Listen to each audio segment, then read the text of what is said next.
Ladies and gentlemen, may I have your attention, please? A very, very good morning and a very warm welcome to all of you. We shall be starting very shortly. I request everyone to kindly take their seats and put their phones and electronic gadgets on silent mode, please. I request the event management and the organizing team to encourage everyone to kindly settle down so that we can have the exit doors to be closed. Respected guests and distinguished guests and delegates, it is an absolute privilege to welcome all of you once again to the Inclusive Finance India Summit. Access Development Services is honored to bring to you the 19th edition of the Inclusive Finance India Summit, a forum that has received consistent support and participation from sectoral stakeholders from within and outside the country. Financial inclusion and digital financial inclusion has received considerably high attention from stakeholders at the ecosystem, and we hope this summit will bring together some of the important facets, opportunities, models, performance metrics, and issues. We have 2 stimulating days packed with sessions and eminent and experienced speakers. The inaugural also has some important releases and launches lined up for you. I'd like to inform you that in order to save time, we are not providing detailed descriptions of the profiles of our experienced and eminent panel of speakers across the 2 days. They're very well captured in the Summit Resource Directory, and we request all of you to refer to this document for the details of the panels and our distinguished speakers. Without further ado, I'd like to invite our esteemed speakers of the Summit Inaugural on stage. And for that, let's keep the applause going. Ms. Radhika Agashe, Executive Director, Access. May I welcome you on stage, please. Mr. Jaspreet Singh, Global Lead, Financial Health and Innovations, UNCDF. I request you to be on stage, please. Mr. V. Vaidyanathan, Managing Director and CEO of IDFC First Bank, to be seated on stage, please. Mr. Hitendra Dave, Chief Executive Officer, HSBC India, to be seated on stage, please.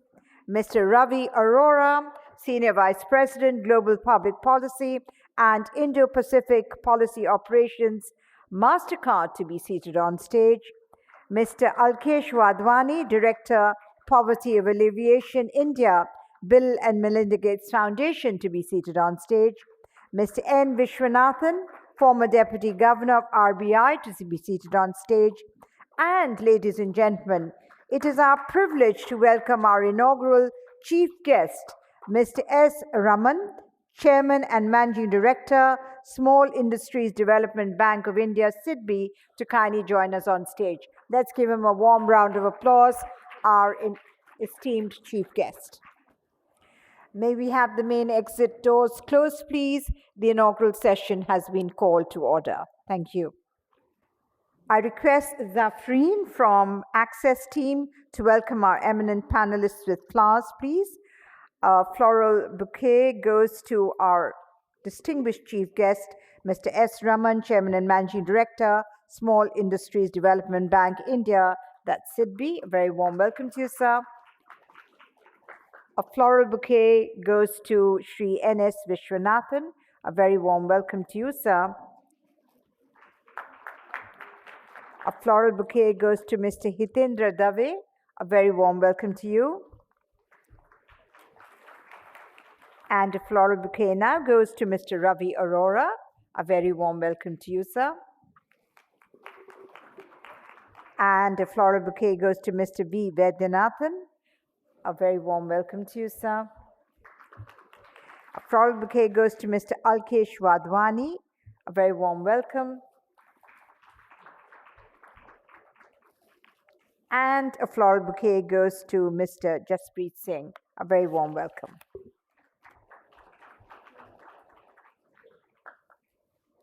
Thank you very much, Ms. Zafreen, for doing the honors. I now request everyone to kindly rise for the national anthem, please.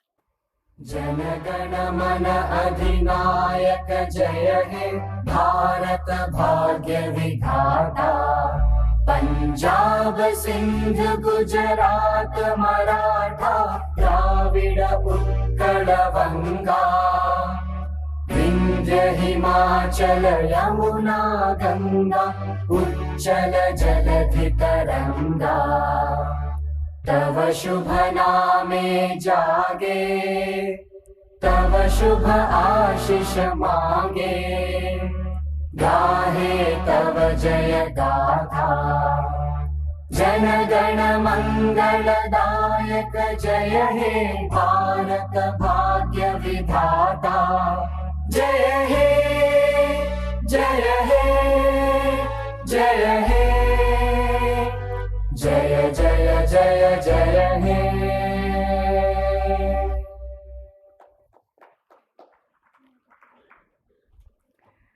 Ladies and gentlemen, it is now indeed a privilege for me to invite Ms. Radhika Agashi, Executive Director, Access, for the formal summit welcome, please. Good morning, ladies and gentlemen. It's my great privilege to welcome all the dignitaries on stage, Mr. N.S. Vishwanathan, Mr. Dave, Mr. Ravi Arora, Mr. Vaidyanathan, Mr. Alkesh Wadhwani, Mr. Jaspreet Singh. Special welcome and thanks to Mr. Raman, Chairman, CMD, for being with us today to inaugurate the summit. I'm also privileged to welcome all the delegates to the Inclusive Finance India Summit 2022. Yes, this is a 2022 summit, which is delayed by a month or so. Thank you all for braving to be with us on a cold Delhi January morning. It fills me with great pride that this is the 19th Inclusive Finance India Summit that Access is organizing. It started small when we organized it in 2004, but now is among the largest convening globally on financial inclusion. While for the last 2 years, the summit was organized in a virtual format, I'm glad that we are, with the pall of the pandemic lifting, we are able to organize the summit again in an in-person format. So welcome to yet again an in-person summit. With this large audience attending the summit, we have over 650 registered participants.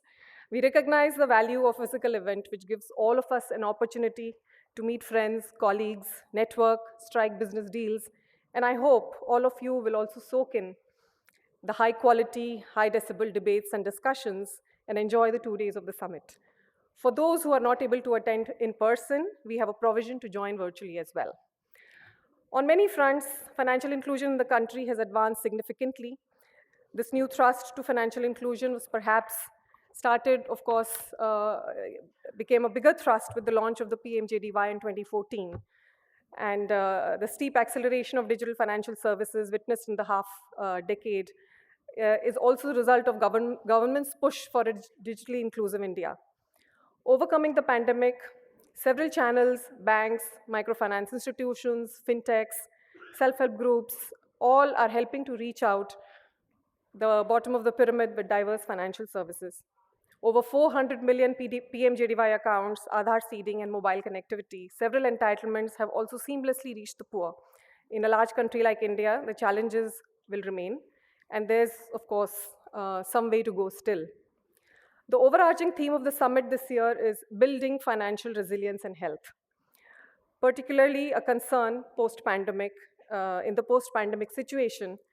Addressing the question, the summit will look at how much financial inclusion and access to financial services is able to contribute to financial well-being of our customers. Several issues and challenges and breakthroughs and innovations will be discussed in the summit across the 2 days through 23 sessions with close to 125 thought leaders, policymakers, practitioners, bankers, MFI practitioners, technology providers, and investors who will share their views and perspectives. As has been the summit tradition, the Inclusive Finance India report will also be launched today in the inaugural. The report highlights will be presented in the session by Mr. N.S. Vishwanathan, editor of the report. As always, the report contains an insightful analysis of how financial inclusion has advanced in the country over the last 1 year. We have a few more launches and releases lined up in the summit during the 2 days. Please watch out for those. Now, in its 13th year, this evening, the Inclusive Finance India Awards will also see several institutions and individuals in various categories being felicitated for their contribution to financial inclusion. The awards have been instituted by Axis in partnership with HSBC and are coveted and well recognized in the sector. In the last few months, we lost a few sector leaders, and Axis would like to remember them at this moment. Firstly, Ms. Ilaben Bhatt, a leading woman empowerment activist and founder of SEVA, globally recognized as a woman leader and pioneer for championing women's self-employment and an inspiration for millions of people. Mr. P. Satish, microfinance industry veteran and executive director of Sadhan, who was known for revitalizing Sadhan and raising it to its current heights. We miss you, Satishji. And Kate McKee, who devoted her career to developing and implementing programs to improving lives of the poor worldwide. She worked with Ford Foundation, USAID, and CGAP, among others. She has visited India frequently in the past and has spoken in the Microfinance India Summit also several times. Before concluding, I take this opportunity of thanking a record number of sponsors and partners we have associated with the summit. Without this support, it would have been impossible for Axis to organize this large event. We can't thank you enough. Lastly, I once again thank the large number of delegates who have always managed to turn up at the summit. It's your active participation that makes the summit such a go-to and a buzzing place. Once again, welcome to all. It's great that we are meeting in person after a gap of 2 years, and while wishing you all a very happy new year, I hope the 2 days are interesting and exciting for all of us. Thank you very much.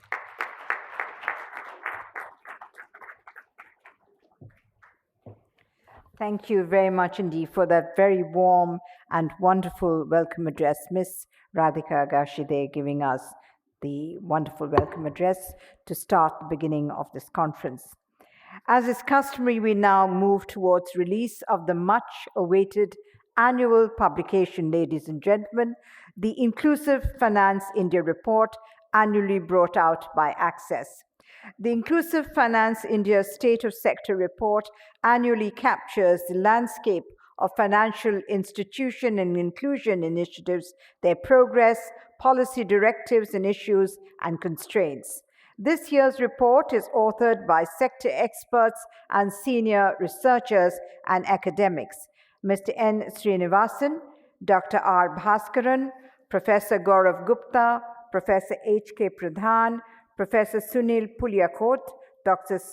Smita Premchandar and team, Akshat and Graham from MSc, Mr. Hemendra Mathur, Henrietta Isaac, Dr. Indradeep Ghosh, and Dr. Susan Thomas. And the report has been edited for the second year in a row, now by Mr. N.S. Vishwanathan.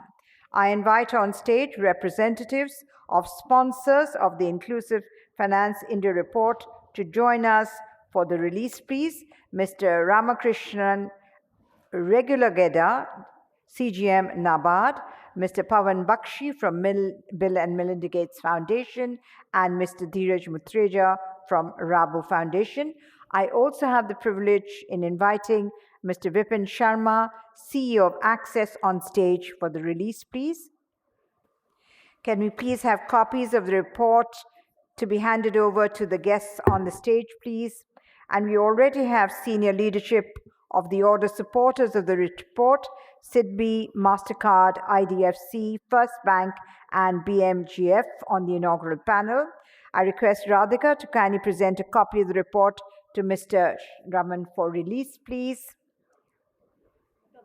And I thank Mr. Bakshi and Mr. Regulageda and Mr. Mutreja for joining us for the release. And thank you very much, Vipin. And I think we've had a nice photograph. Have you had a nice photograph? Respected members of the press and media are all here to take a wonderful photograph, and we need lots of nice smiles on the stage, please. Thank you very much.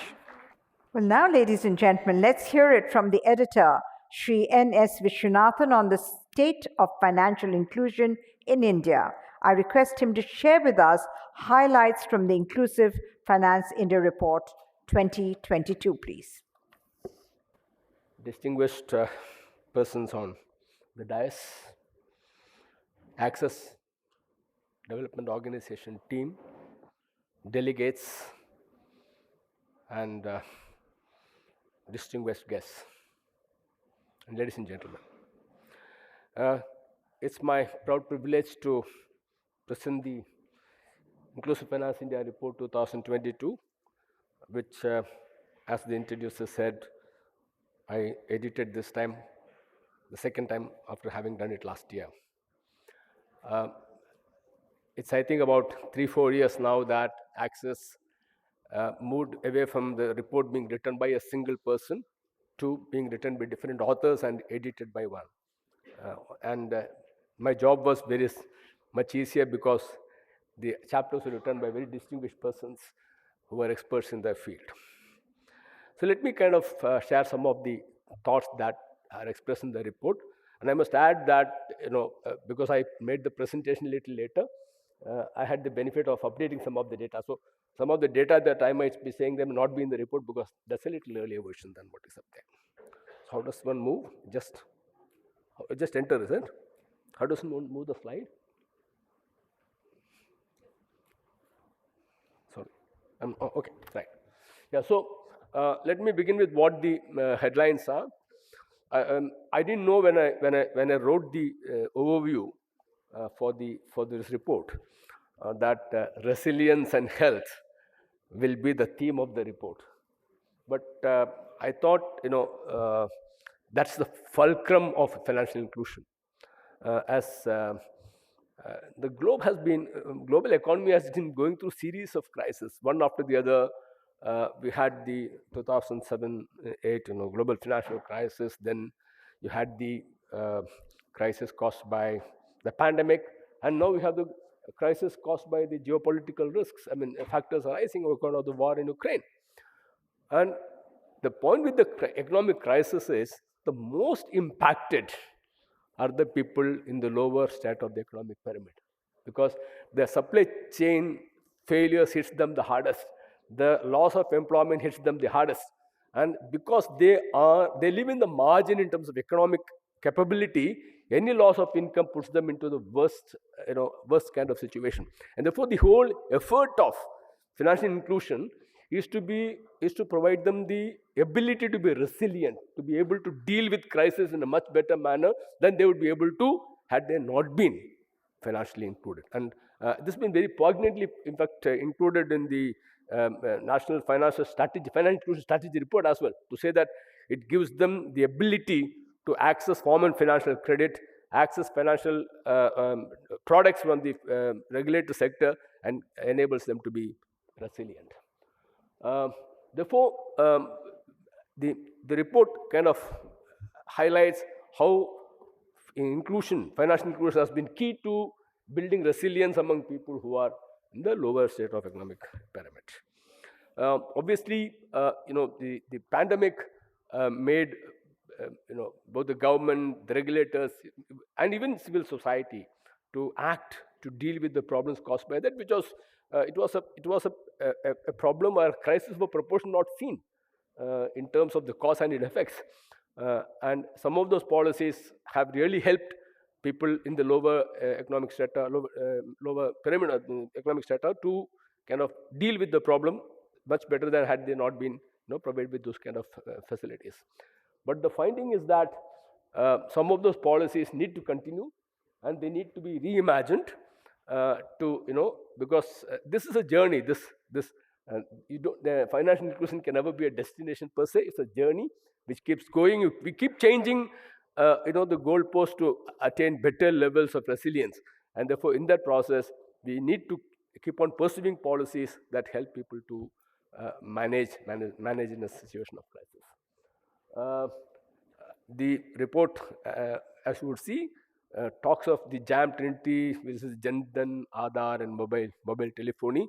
Trinity as the fulcrum again, or the foundation on which most of the inclusive finance, financial inclusion activities have been built on, and they have played a very crucial role in this whole scheme of things. Growth, penetration, and popularization of digital payments has been a major driver of financial inclusion, and the globe and the whole world is in appreciation for India for kind of work that's been done in this area. Particularly, the UPI piece is something that people is kind of amazed at what it could do, and of course I'll share some of the information going forward. Obviously, as the National Financial Inclusion Strategy says, you need multi-pronged strategy is being pursued, and that needs to be continued to deepen financial inclusion, and involves actually many stakeholders, not just the financial institutions.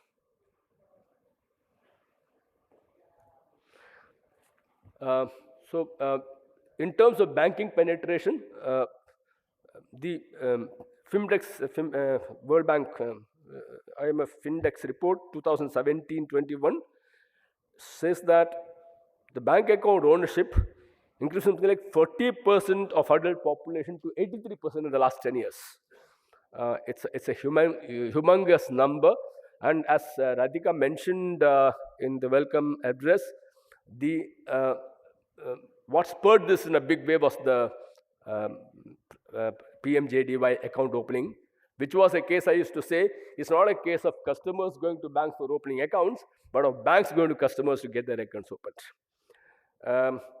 The number of PMJDY accounts have been growing.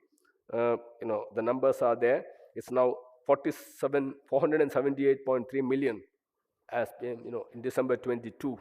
I think it's gone by another 15-20 million in the last fortnight. So it keeps going up. And I just want to mention that earlier the PMJDY targeted households, and now the idea is to get every adult into having a bank account. So bank account ownership, growth is something that is being pursued as one of the important elements of financial inclusion. Balance in these accounts have been, of course, growing both in terms of quantity, which will, given the increase in number of accounts, and even as an average per head is also going up. And the RBI annual report says that in terms of penetration of bank branches, or access to a bank point of contact, it's been ensured that 99.94% of villages or hamlet with 500 households in hilly areas have a banking outlet in a radius of 5 kilometers. So that's something that has been achieved in this area, and we have the number of branches have been.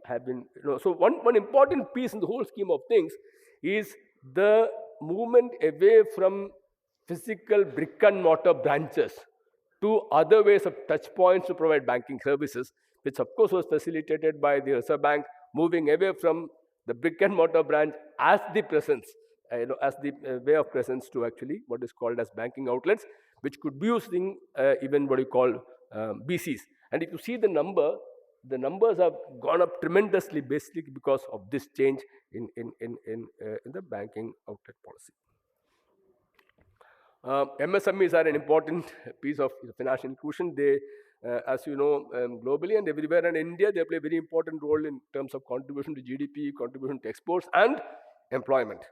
So there has been, as you saw, as we see in this year, there's a market decline in MSME accounts from about 42 million to about 26.5 million, which is, which as per the annual report of RBI says, is because of the mandatory requirement for registration under the Udyami portal. So there's some reduction there, but actual quantum of loans to the MSME segment has gone up. In the microfinance sector, a change happened in the last 2-3 years, where the banks became a major purveyor of credit to the microfinance segment, as opposed to earlier being the NBFCs and MFIs. And this was facilitated because of technology, use of fintechs, use of business correspondence, and the banks therefore were able to directly lend to the financial, the microfinance segment. And so they accounted for something like 58% of the credit to the sector last year. In 22, they are still the largest at 56%, though there's a marginal decline, but they still continue to be the largest credit purveyors to the MFI segment. The number of unique clients declined from 26.3 million to 60 million in March 21. Again, partly because of the pandemic, but again has gone up by another 1 million by March 22.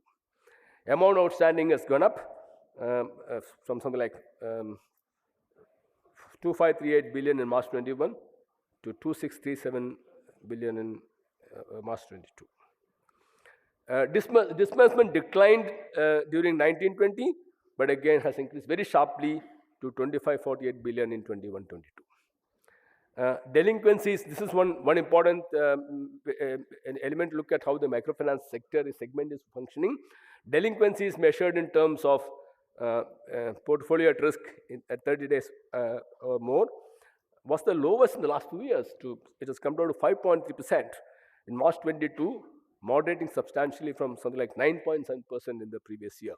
And this again, one important point I want to mention here is that that's also, I think, highlighted in the report in the chapter on microfinance sector, is that this sector has, it faces some crisis, but has shown a great ability to come out of that problem. So it has faced a series of crises, but what it shows is that this segment, if it is served properly, there is need to grow there, and there is avenue to grow there, and the people who are the beneficiaries of this are ready to avail this facility and repay them. So I think it's an important segment of our inclusive finance on the credit side.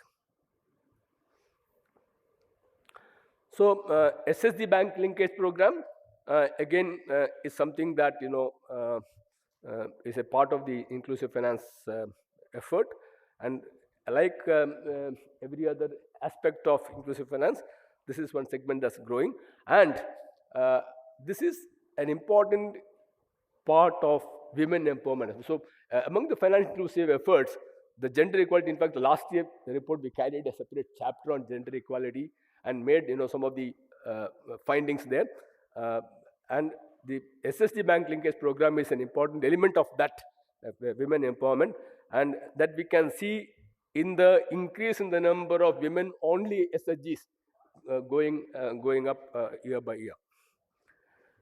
Southern region continues, of course, to be the major hub of this SSG bank linkage activity, but something very interesting is taking place, which is that there's a substantial increase in savings by SSGs by 75.2% in eastern region of India, followed by 53% in central region and 28% northeastern. So there's some catching up happening in those areas or geographies of the country. This time, as I mentioned, we decided to have a separate chapter on the regional rural banks. The chapter highlights that the contribution of this special set of institutions in financial inclusion cannot be overlooked, and very often what happens is that their contribution gets kind of hidden in all talks about their viability. And as the report kind of shows, out of 43 RRBs, 34 RRBs had a ROE ranging from 4.1% to 28.5%, and it's only 9 RRBs which made a loss, which brought that ROE to 8%. Okay, so it's just a few which are not making profits, and the performance of the profit-making RRBs in terms of their contribution to financial inclusion is tremendous. So as I mentioned here, they account for more than 22% of loan accounts and 20.9% loan outstanding of the total outstanding credit of all banks in rural areas. So it's a very big contribution. But as I said, sometimes this gets overshadowed by questions about their viability, and therefore the report kind of highlights that how this sector should be nourished and enabled to perform better in the journey of financial inclusion. The most important part of the financial inclusion journey in India is the digital drive. The tremendous growth in digital payments, and I think while there were a lot of efforts that were taking place even prior, and RBI has been in the forefront of digital payments, and both in terms of how it enabled various retail payment instruments. The pandemic kind of made digital payment the way people wanted to transact. And it was actually a habit transforming event, if I may say so. And now it's caught up. Now people, I don't think people are even thinking of carrying cash. Every vegetable vendor on the street has a QR code based payment acceptance system. And what's important is that if you saw the vision document of the payment system, vision document which RBI has put out, it wants to pursue this even much more vigorously. And there's already work going on in terms of providing credit card over the UPI interface system. So imagine using loans. I know loans being used to make payments through the UPI system. So that's going to happen in the next couple of years. And therefore, if you saw the volumes and value of transactions, the growth is tremendous. And a report by IMF in IMF has kind of called this out as a major development which even other countries need to emulate. And as we speak, I think RBI has extended the use of UPI to non-residents in 10 countries. And there's a lot of demand for this system elsewhere. So I think India is going to be a pioneer in this area globally. There are a lot of other things in the report, but I'm sure when you read them, you will find them. But I thought, for sake of time, I just highlighted some of the important ones. To sum up, I want to say that inclusive finance is an important element of sustainable development goals. So it comes, inclusive finance, bank access comes as part of several sub-elements in the sustainable development goals, which is there. And of course, as I said, UPI has emerged as the game changer. A lot of transformational policy changes have enabled the economically vulnerable to access the formal financial system. I have listed some of them in my overview, and you can see them in the report as well. Digital payments, financial assistance for the MSMEs and DBT have helped those at the lower end of the economic pyramid. Some of these policies need to be continued and supplemented as the geopolitical developments induce crisis, including high inflation hurt the poor more than anybody else. While access to bank branch is important, and so is opening of bank accounts, the overall well-being needs several other products. So we can't, but it's important. Please understand. People say bank access is not the only thing, but bank access is the first thing. Without bank access, nothing can be done. But what we must be saying is that bank access, it doesn't end with bank access, but it starts with bank access. So I think whatever we need to do in that needs to be continued. And the measurement of impact of inclusive finance policies needs to be able to encompass behavioral changes. So there's a model that the report presents in that. This time we have a special, an additional chapter on WASH financing. WASH is an important element of inclusive finance because I think health and sanitation at the lower end of the economic pyramid is crucial, because otherwise people cannot work. If they cannot work, they can't earn.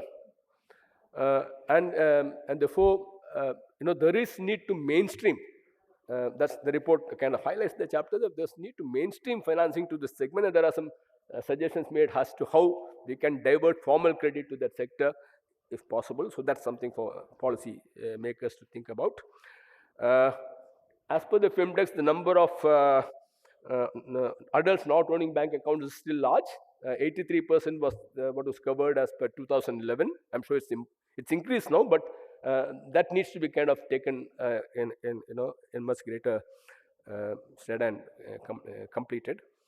And as the RBI National Financial Inclusion Policy says, multi-stakeholder approach is needed to build resilience of the economically vulnerable, and the national strategy, as I said, rightly pointed out. So it's I think a multi-stakeholder effort, and I'm sure that the inclusive finance report brings out some of these action points, the contribution by different elements and pieces into the financial inclusive finance agenda and journey. But I'm sure the journey will continue. There'll be a lot more people to join that bandwagon, and hopefully, as we speak, next year, we'll have a lot more better things to say on this front than we have now. Not that what we've done is less, but it needs to continue. I'm sure next time when the IFR is released, whoever edits them, he'll have a lot more good things to say on this front, is what I believe. Thank you very much.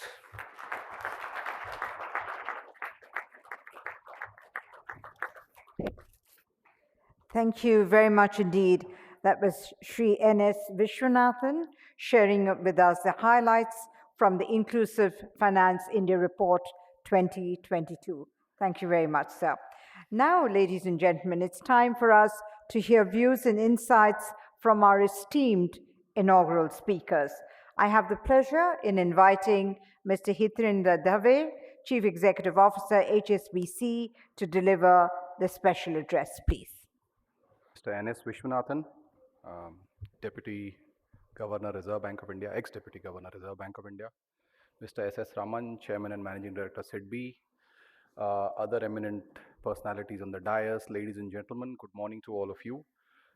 This is the Inclusive Finance India Summit, and the theme for this summit is resilience. So let me try and share my thoughts on these two subjects. I must admit, though, that following in the footsteps of Mr. Vishwanathan, with the amount of data that he has, the amount of experience he has, the amount of knowledge he has, anything that I say can only be supplemental at the margin to whatever he said. But I request you to give me a bit of latitude in case I repeat some of the things he's already mentioned. So, but just as a starting point, right? I mean, this is the Inclusive Finance Summit. We've been talking about financial inclusion for a long time. I'm just trying to give a context, I think just a slightly broader context to this subject, that while it's a good thing to do, and we all of us want to do this good thing, it's actually great in the context of what we are trying to do as an economy, as a country. I think the Prime Minister has made out a clarion call for the country to achieve $5 trillion GDP.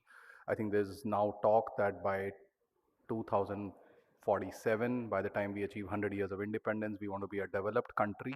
It is almost a foregone conclusion. It is almost a fact that it will not happen unless we have deepened financial inclusion, right? It will not happen just by having 10, 20, 30% of us become richer, wealthier, have more and more access to finance, and what that does to our lifestyle. That will not do it. So I think, in fact, there are studies out there which suggest that the impact of financial inclusion, if executed very well on GDP, is in the double digits. So your GDP can grow by almost double digit percentages if you get 100% of the population. I think Mr. Vishwanathan did allude to the fact that even if 15% of the country does not, 15% of the adults don't have bank accounts, that's still in India a lot of people. That's almost 20-25 crore people, right? So I think that's the context, that it is not something nice to do. It is a must to do if we are to achieve the country's what we need to achieve as a people to ourselves, right? So that was one. And I think just again, I think again, financial inclusion, many people have thought, is just bank accounts, and it's a necessary precondition, but it should not stop there, because if it stops there, it does a limited amount, it does not. So it's got to be going beyond accounts into financial literacy. People need to know what they can do with the bank statements, what the banking services they have. They also need to get much more aware of other financial products like insurance, especially since we are talking about vulnerable sections. And there's a lot of work which has been done, and I'll talk about that a little bit. But I think it's quite important that all of us, when we discuss the subject, we are sort of saying, okay, what is beyond bank accounts now? So is it credit insurance? Is it credit? Is it access to, is it awareness of all the schemes that the government has, right? I mean, there's a lot of schemes, but financial literacy ensures that everybody's aware. I mean, if you talk to your, many of us might have privileges to have some people work for us at home. Many of them are not aware of the benefits that have been laid out for them by the various schemes. So that's why, so it's bank accounts, financial literacy, insurance awareness, and awareness of all the government schemes. I think a lot has actually got done, right? I mean, if we were here, I don't know, 10 years back or so to now, I think we saw the number of accounts, right? I think this whole Jandhan account scheme, it's 50 crore accounts. It's, we can just roll it off the tongue like that. It's, 500 million, 50 crore accounts. I think the world has not opened in 50 years. I mean, that's the kind of numbers we are talking about. So I think great credit to everyone who worked on it. But since I represent the banking industry, I'll also say that my fellow other colleagues in the banking industry have done tremendous amount of work to make sure that happens. I think there is the low cost housing or the Pradhan Mantri Awas Yojana, again, awareness of these schemes is quite low. So I hope in the discussions how to make sure that people become aware of their rights, entitlements, and the benefits they have. Similarly, the Jeevan Jyoti Bima Yojana, or even just the ages old priority sector lending scheme, of that's all part of financial inclusion, because you are going to marginal and small farmer, because you're going to micro enterprises, because you're going to women help groups, or because you're focusing on certain specific activities, toilet building, etc., etc. I think a lot has been spoken about the jam, the linking of Jandan accounts with Aadhaar and with the mobile phones and what it's done. And I mean, just to put it in on the UPI volumes, I think the Mr. Vishwanathan put the data out there, but just for simple awareness, it's 750 crore transactions a month. That's the number for December. 750 crore transactions a month. That means that 7.5 billion is 750 crores. This billion to crore, I was just making sure I was right. So that means about what? 250 crores every 10 days. That means about what? 2.5 crores every day. Then you convert that into every hour, every minute, every second.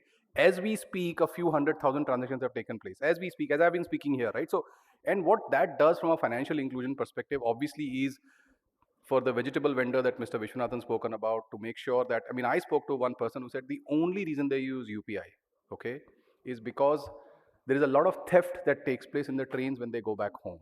So their day's earnings of 3,000 rupees now just can't be stolen, right? So it's from that creates a sense of security, and that's what I think just what the possibilities, all this data, all this footprint which is out there, every bank, that vegetable vendor, if earlier was let's say buying 2,000 rupees worth of vegetables, as long as she can demonstrate to some lender that I can actually do more, you can easily imagine the credit that is bound to happen there. And you are beginning to see it. You are beginning to see credit growth to micro and small sector and to individuals grow at a much faster pace, simply because of the digital footprint that all these transactions are leaving. And this is not a small 3-4 month thing. This could look like a multi-year runway. So that was on financial inclusion, just to supplement the comments that Mr. Vishwanathan made. But since the theme is resilience, for this summit, I think clearly resilience is all about reducing vulnerabilities, right? We saw that during the pandemic, right?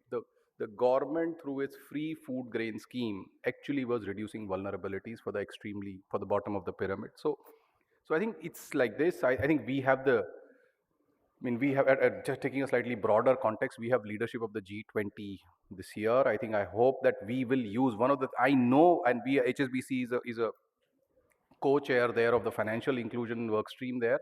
And I think one of the big takeaways we all hope to, all of us as citizens, all of us as Indians have to do, is to make sure that through this course, we talk about financial inclusion, highlight to the world what we have done, highlight to the world how we are doing it, and export best practices and learn from some of the better practices of other countries, and therefore make this a much more inclusive world, and then hopefully it does good to all round. But just from a financial resilience perspective, I think the number one thing, you reduce vulnerabilities, your build buffers for adversities, is essentially obviously higher incomes. And higher incomes can only be generated through, let's say, more work. More work gets done through, essentially, every business needs capital needs financial inclusion and all this. So therefore, I think, I hope some of these discussions take place as we go forward. Second is obviously employment. People in the formal employment sector tend to have built-in resilience, right? Some of us have built-in resilience because you know that the salary comes on time, or the dividend comes on time, or the interest comes on time, as the case may be. So I hope how we can create higher incomes and higher employment and link that back to financial inclusion and link it back to resilience, I hope will be some of the discussions that this summit will discuss. I think there is obviously enough data now to suggest that as women's participation in the labor force increases, right? In any country where you have higher women participation, you tend to get a much better social and economic outcome. So I hope that's the other topic which does get discussed. I think we did notice during the pandemic, right, when Manrega is a classic case of increasing incomes and increasing employment. But during the pandemic, I remember talking to people at the Reserve Bank of India as well as the people in the North Block. There was no Manrega equivalent for the urban sector, right? If you are urban, unemployed, and poor, there is no database. There is nobody who knows how to access you. So I think there is work to be done, especially more in the urban areas now. With so much focus on rural, it is possible that the urban areas have got slightly, the focus has been less or so. But other areas, I hope the summit will discuss in the context of resilience will be things like access to education. How do you make sure not just basic education, but financial literacy? Because as we've discussed, that helps a lot. How do you work on skills? HSBC had a very large skills for life program, but it's very clear with 1 million people joining the workforce every month, you need to make sure that they are skilled enough to do the things that the economy needs. And finally, of course, health, and it will be relevant, I think, in the context of all that we have spoken about. So I just hope that over the course of today and tomorrow, what we have discussed, some of the points we have highlighted, other points that other speakers will highlight do get discussed. I think this is a great way for us to all contribute our own little bit towards, as I mentioned, to the 5 trillion and beyond, beyond ambition and aspiration that we have. I wish the summit great success, and thank you, everybody. Thank you.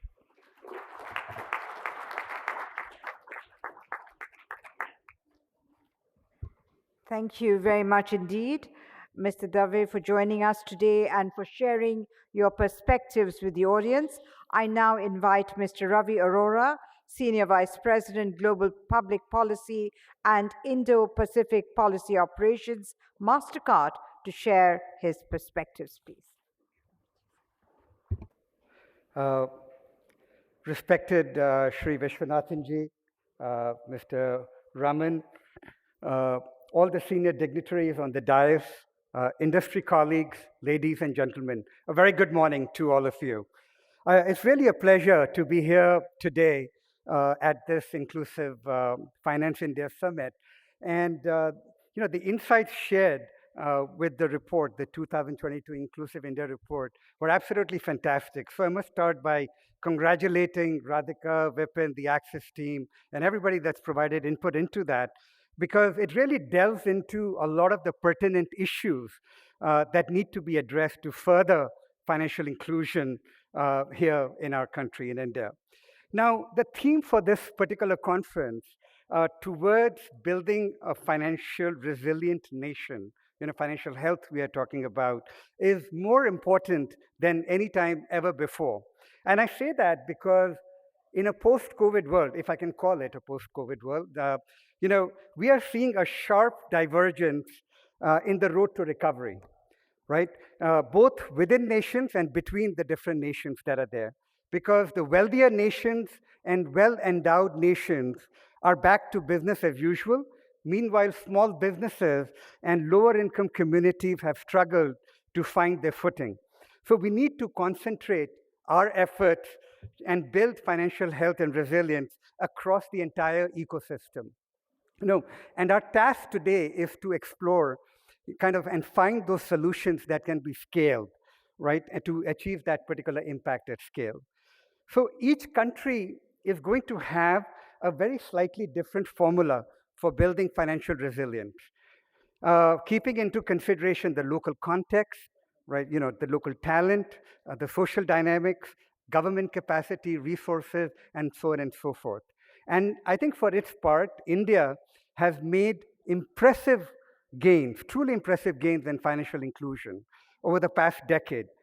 We've heard both in the report and as Mr. Dave mentioned, initiatives like Jam Trinity, platforms like UPI, right? They've had a very transformative impact on the country, and they have made India into a world leader when it comes to financial inclusion. But as India and other countries look beyond inclusion, they will also have to think about financial health and resilience. That's very important.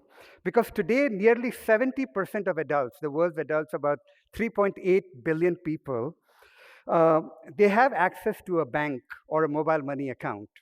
Yet, access has not necessarily translated into financial health for those who need it, right? Too many people are considered financially included. Those who are considered are still struggling. They are struggling to manage their financial obligations and or withstand economic shocks. So what we have to do is we have to ensure financial resilience and improve the financial outcomes across our communities through policies. Making progress will require policymakers and the financial industry, and the financial sector treat consumer well-being as a shared responsibility. So, with that in mind, I would like to lay out about 3 imperatives, and I think some of it was captured in the summary that was laid at the very end of Mr. Vishwanathan's presentation. So, I believe that, from a financial resilience through inclusion, innovation, and trust, these are the 3 themes imperative I'll talk about. The first one, when we talk about, is to help MSMEs go digital, thereby driving further inclusion, because we have seen how the pandemic tested MSMEs.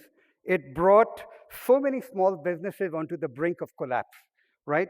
And those that survived found a way to adapt differently, right? They accelerated the shift to digital platforms, and they found new distribution channels.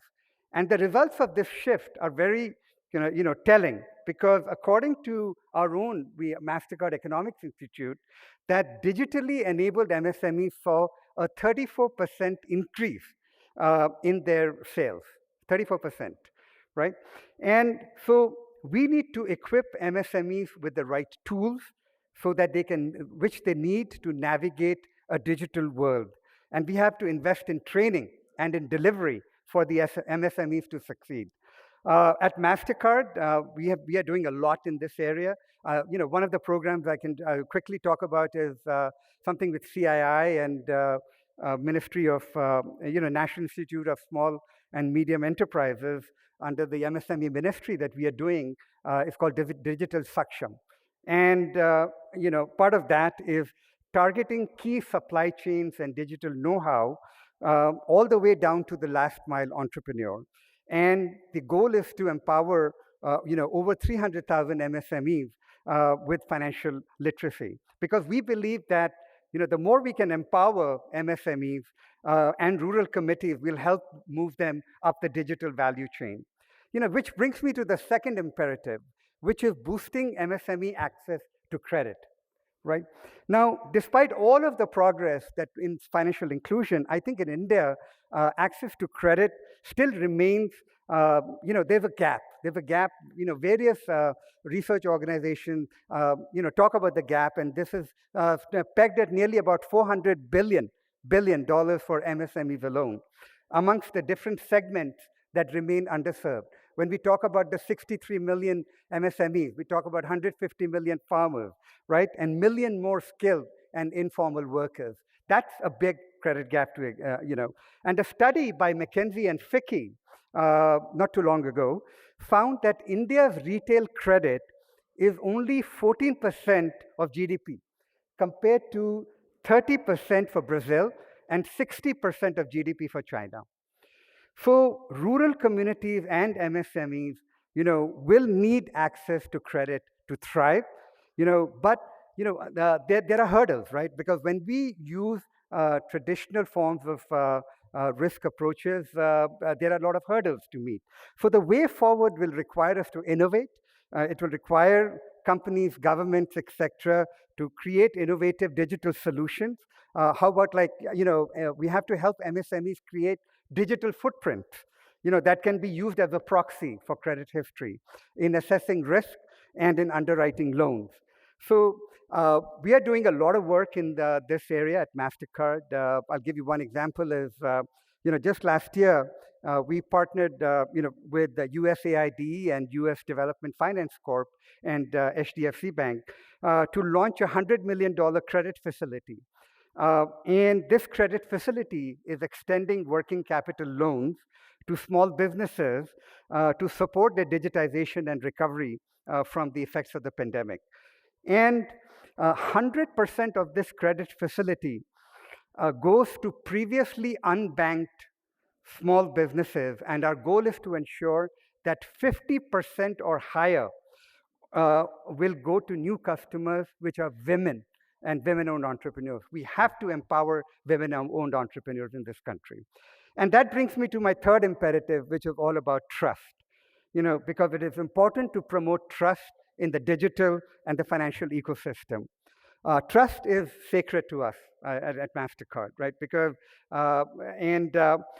we have actually partnered with Access and USAID, and we have a project called Project Kirana, which is looking to helping increase these revenue streams and digital adoption of kirana shops, and especially those operated and owned by women. And it's well on its way to trying to go and empower women.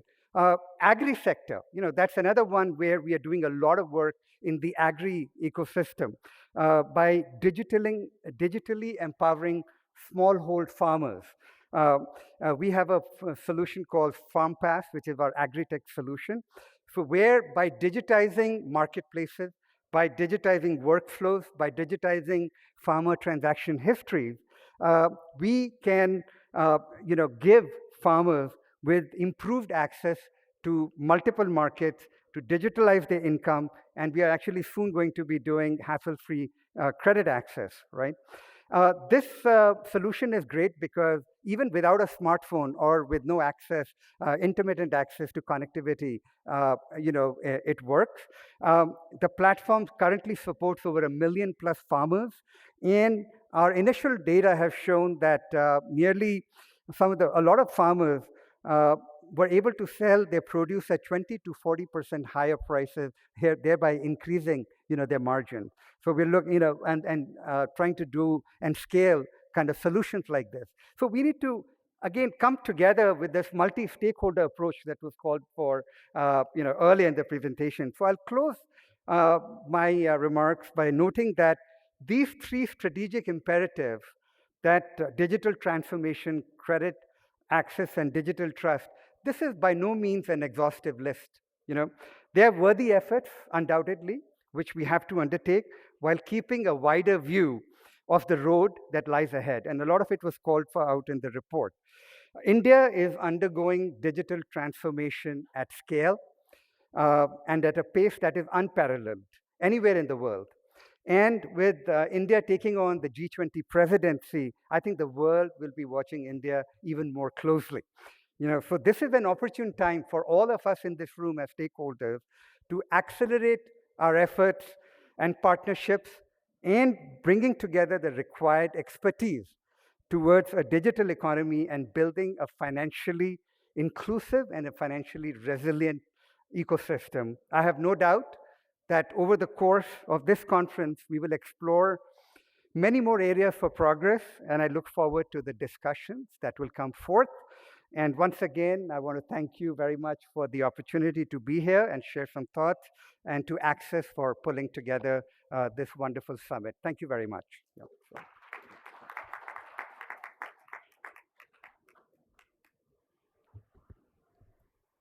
Thank you very much indeed, Mr. Ravi Arora. I now have the pleasure in inviting Mr. V. Vaidyanathan, Managing Director and CEO of IDFC First Bank, to kindly address us, please. Good morning, distinguished members in the audience, members in the dais, ladies and gentlemen, members of the media. Members have spoken, wonderful presentations have been made, a lot of insightful thoughts have been made to all of you.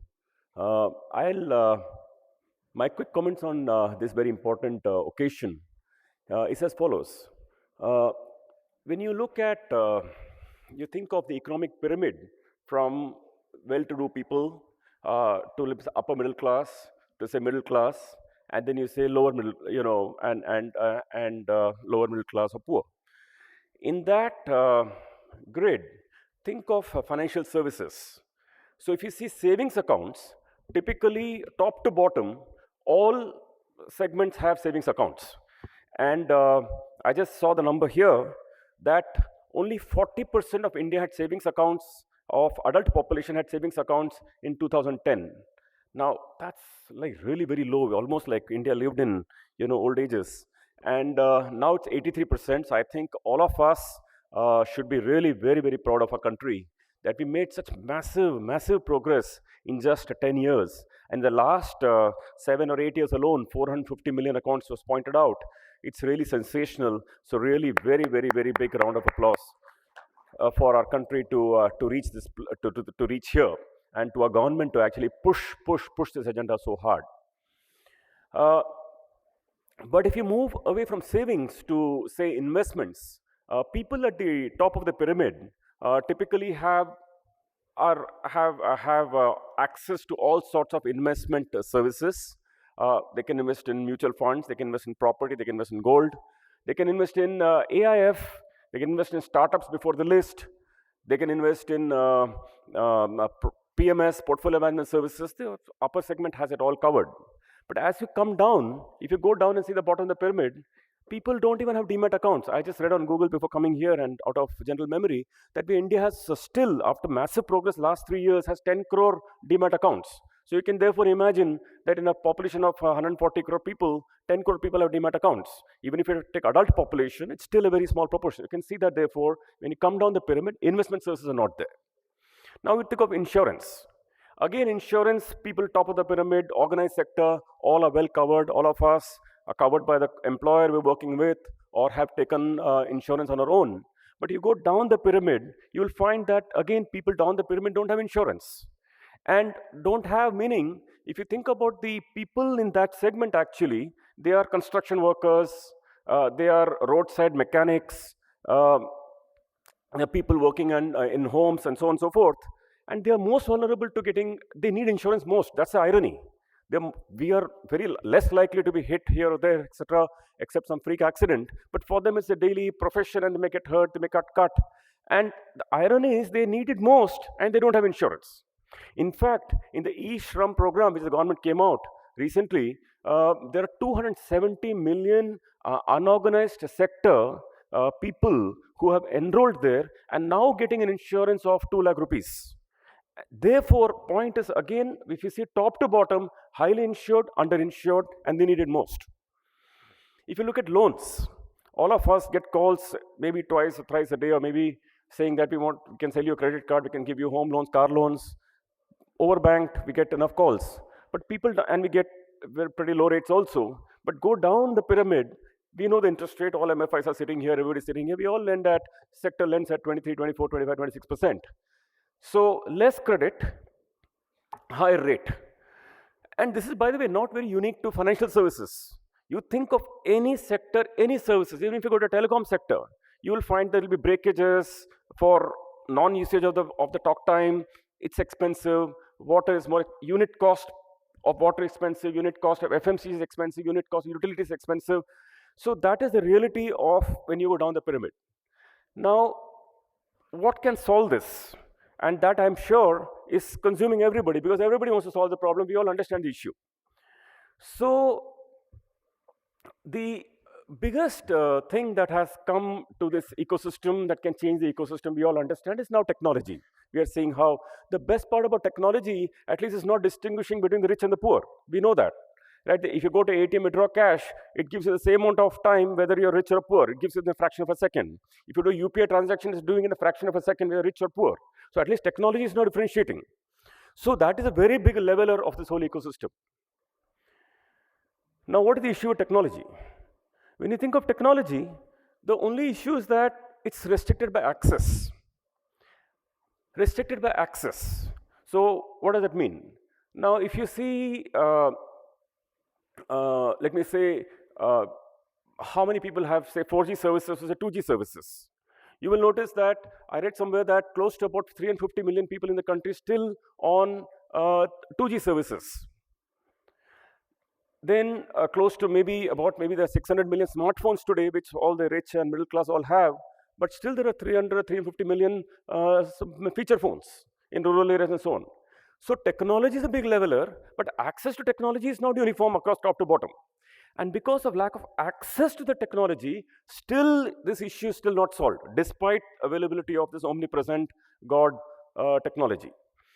So therefore, one of the big, of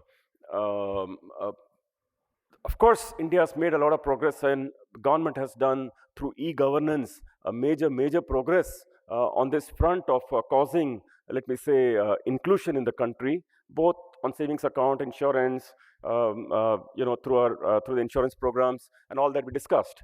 But we all understand there's more to do, and how to make a technology accessible and devices accessible and bring that cost of goods and services of technology down to the bottom of the pyramid.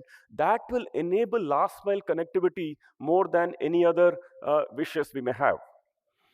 Now, From the RBI point of view, since I'm from the banking system and I'm watching it very closely, RBI is very, very, very focused on financial inclusion.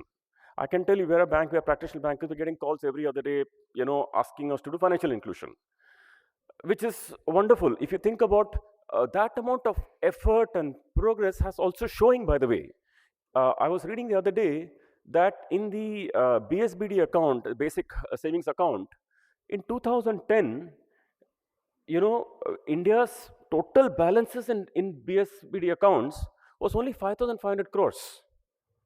Just 5,500 crores in 2010-11. Today, in all the BSBD accounts, including Jan Dhan account, there is close to about 1.8 lakh crores. Think, 5,000 crores, 1.8 lakh crores. That amount of money has come to that ecosystem because of the amount of, let me say, initiatives. You may call it direction, pressure. You may call it initiative from the RBI. You can call it from the government through the UPI. All this put together, or even crediting the DBT money into customers' accounts. So all that is enabling it. So the RBI has, let me say, shown a very been very sensitive during COVID. We talked, Mr. Vishwanathan talked about in his opening comment that they are the most vulnerable. They indeed are most vulnerable, and we talked about how that segment is vulnerable on every segment, and we all agree. But RBI was very sensitive during COVID. There was a moratorium. All banks were instructed not to call them or pressurize them and all that, so on. Very sensitive. RBI has a double role here. On one hand, RBI has to do inclusion, and by the way, financial inclusion on the lending side, let me tell you, is more difficult than financial inclusion on the deposit side. For some reason, India did not open accounts for 70, 75 years. In retrospect, it was a bit of a tragedy. At least now it's there. But lending side financial inclusion is more difficult because you have to lend and you got to get the money back also. It's just not lend. So here RBI has a dual responsibility. I must say, one, not responsibility, let me say that initiative or agenda, that one, do financial inclusion. At the same time, they don't want NPA also to form. They don't want NPA also to form. They are very, very particular about asset quality. Now, how does this ecosystem be able to do financial inclusion, take money to bottom of pyramid, give money to small entrepreneurs, micro entrepreneurs, consumers, and so on, and vulnerable sections, and not have NPA? That also miracle is happening only through technology, because now this this new buzzword that has caught the banking system these days is cash flow evaluation. Until a while ago it was income based evaluation. Now it is cash flow based evaluation. So when you see cash flow based evaluation, there are 4 significant things that have now appeared, let me say the last 4 or 5 years, in the Indian ecosystem, which is enabling good quality credit to the bottom of the pyramid. That was a paradox not solved for 70 years. What are the 4 things? We call it a quartet. I read the word trioca somewhere, then I went to Google and found out what is the equivalent of a trioca if there are 4 variables. And I found the word is called quartet. So the quartet is, number one, you can understand cash flow well. So if it's a small entrepreneur, if it's a GST, you're paying GST, you know that amount of cash is coming. You can scan the bank statement of account. You can see at any point of time in the bank, between the 1st and the 5th of the month, you can know that the customer is leaving at any point of time average balance of, say, 50,000 rupees. You can see it. You can see the cash. You don't bother about the income tax statement. You can see the cash. Now, if the customer is keeping 50,000 of cash, then the customer can pay EMI of 25,000 rupees. If the customer can pay EMI of 25,000 rupees, you know the interest rate, you know the tenor, you reverse calculate what amount customer can pay, what amount of loan you can give, and then you can lend that money. Money is safe. It perfectly pays back. Number one is cash flow. The second part of the quartet is our ability, because money is trapped in the account. It's there. Number two, you got to pick the money. Now through the NASH process, earlier it used to be checks, but checks are not used anymore. Through the NASH process or even eNASH, you pick the money between the 1st and the 5th of the month on a monthly basis on the customer's account. So money is there, you picked it up. That's the second part of the quartet. Third part of the quartet is that if the customer for some reason does not have the cash in the bank, then there is always the legal system available in this country. which it rarely goes there, because end of the day, most customers, if you give lend against cash, it's very secure because the cash is in the bank. But even if it's not there, there is a legal system, legal remedy available for that. And number four, the fourth part of the quadrant is credit bureau, because everybody is very sensitive about credit bureau these days. In fact, if customers bother about it, they go and check the bureau score. So these four things put together: cash flow evaluation, ability to pick the cash from the bank, and the legal system available, and the credit bureau as a good combination, they make lending very, very secure in the country now, in that sense. And therefore, the people at the bottom of the pyramid who do not have really any security to give also, this is a nice cash flow based security that is available to lenders now. Now, therefore, because of these reason, the credit is now beginning to reach far more in the, let me say, in the bottom of the pyramid than ever before. And that is the miracle, let me say, that technology is playing, because all of these four factors, except for the legal factor, let me say, three out of the four factors that depend on technology. So this is to generally say that technology make a difference is one thing, but to understand that there is something fundamentally happening in the country as far as financial inclusion is happening bottom of the pyramid, particularly with a lot of pressure, let me say, from the government of India, from the RBI. It's just not pressure. The initiatives taken by the ecosystem is a very big thing. And finally, the whole ecosystem is coming together about the ONDC and UPI and account aggregator and AA and let me say the JAM and the bureau, the whole ecosystem come together, all that add value. So my short point, therefore, is that this is a very big opportunity coming in front of us. If just think about it, if just the availability of penetrating down the pyramid could increase the BSBD account balance from 5,000 crores to say 1.8 lakh crores. Just see when investments go down the pyramid, or when insurance goes down the pyramid, or other things go down the pyramid, just unbelievable. That game can completely change for the industries also. It's not just we're doing a favor or anything like that. At our bank, let me just say that we are making a very serious effort at financial inclusion.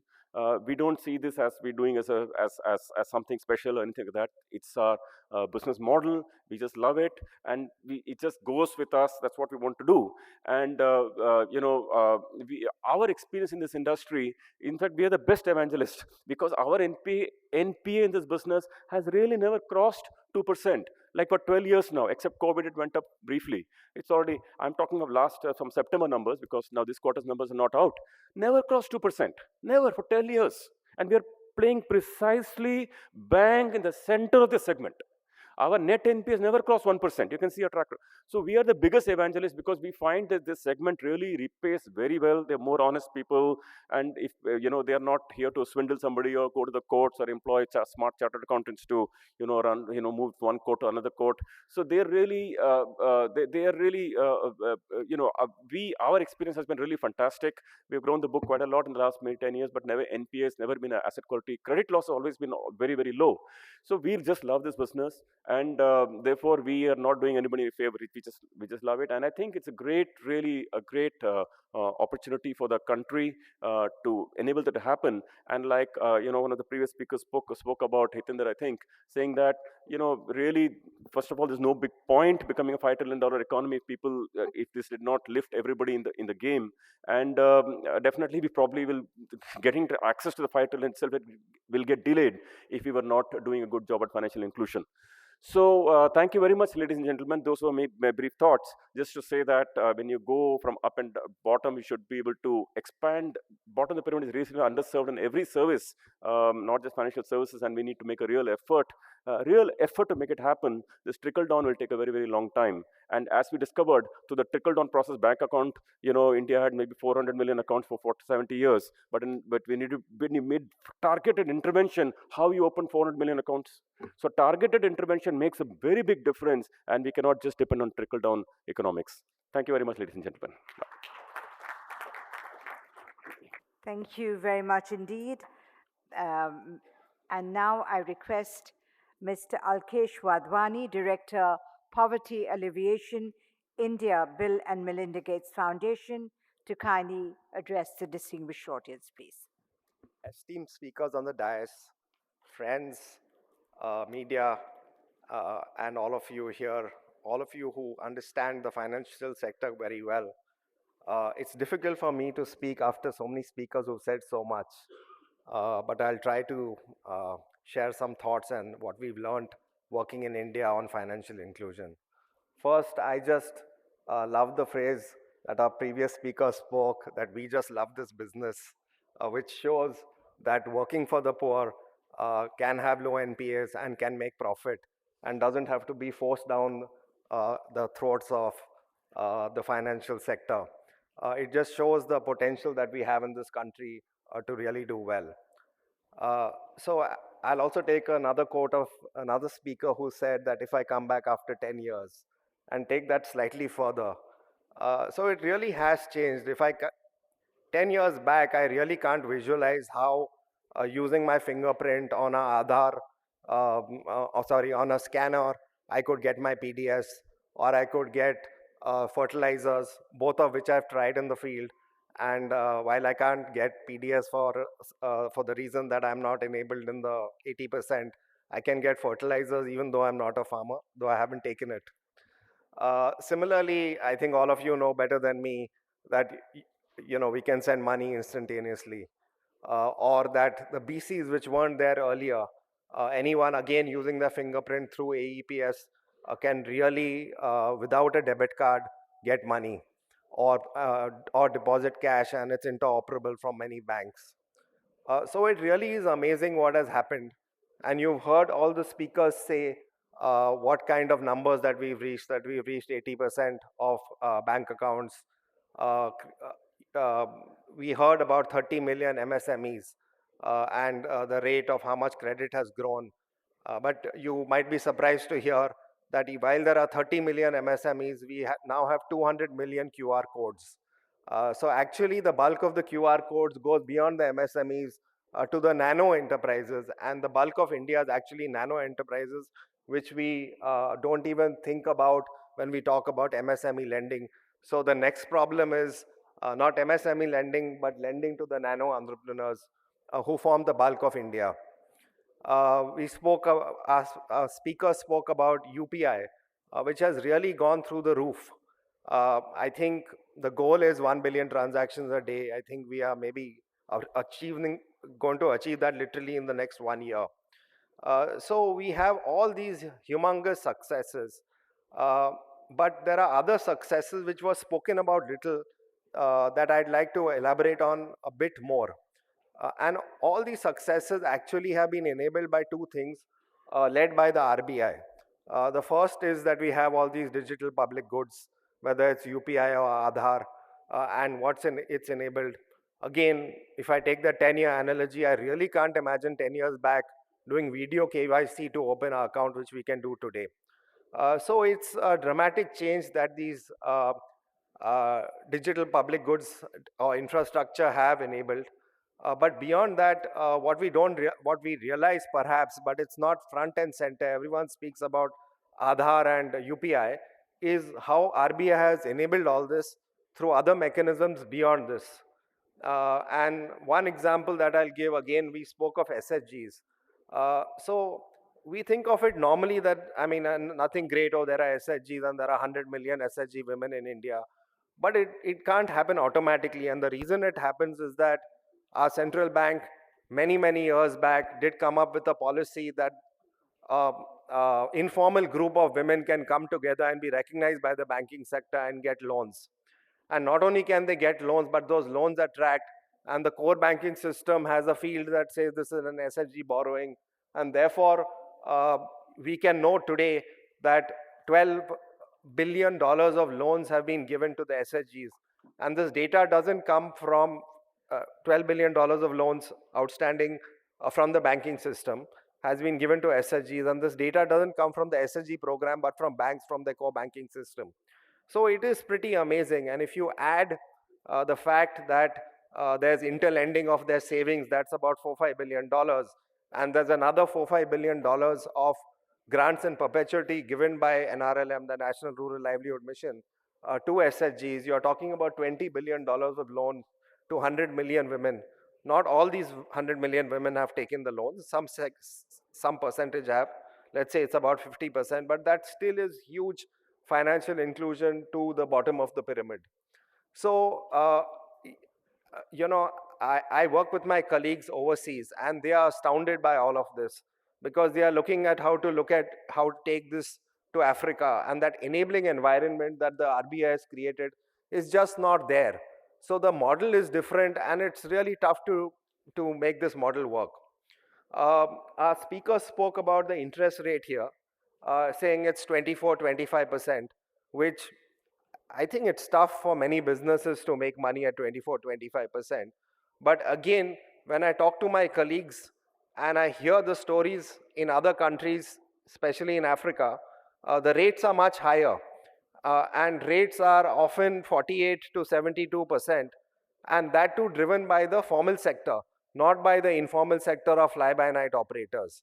And central banks in those countries accept these rates. I'm sure they'd also want it to come down. But it just shows the maturity of the sector we have today and what is possible in India. Now, having said that, what I'd like to do is two more things. One is highlight some of the issues that we face to take what we have already to the next level, and then perhaps share some suggestions of what the discussions in the next 2 days could think about, because none of us have all the answers. We know the issues, but we may not know all the answers. So the first point I'd highlight and point out is that while financial inclusion is there in terms of access and 80% of bank accounts, but a lot of bank accounts are dormant. I think the latest Findex report said about 35% of bank accounts are dormant. So usage is not that high for many products, as our friends have pointed out. And the question is how to improve that usage. And I'll give you some examples of where usage is not high and where perhaps we can get it higher. Uh, so if you look at agri, and some of my colleagues again spoke of agri, and we look at smallholder farmers, which are 85% of all the farmers in India, and let's say they are about 100 million, though some people say it's higher, some say it's lower. I think a Rabobank report pointed out a couple of years back that about 36 million of those 100 odd million farmers had access to formal credit, whether from banks or NBFCs or any other formal institutions.